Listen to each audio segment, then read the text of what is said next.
When washing your clothes, the first thing you want to do is separate your dark and light clothes. This will help prevent colors from bleeding. Make sure to check your clothing labels for further sorting instructions. Check your pockets.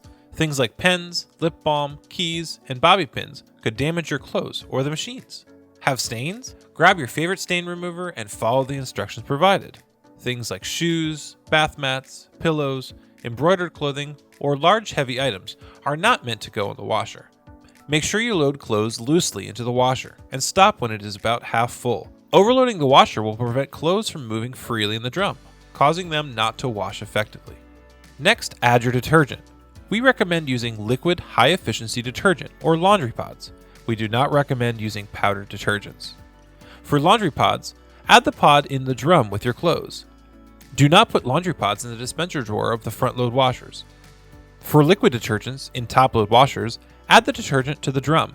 For front-load washers, pull open the dispenser drawer and add no more than a quarter cup. When it comes to detergent, less is more. This is also the time to add your favorite fabric softener or bleach if you choose to do so. For each load, you will select the soil level, cycle option, and water temperature. First, select the soil level. Second, select the cycle option. Third, select the water temperature. Depending on what cycle you've selected, the water temperature will have been predetermined. However, you do have the option to change it. Lastly, if applicable, pay for your laundry cycle, then press start. Once the machine starts, the door will lock and not open until the cycle is complete.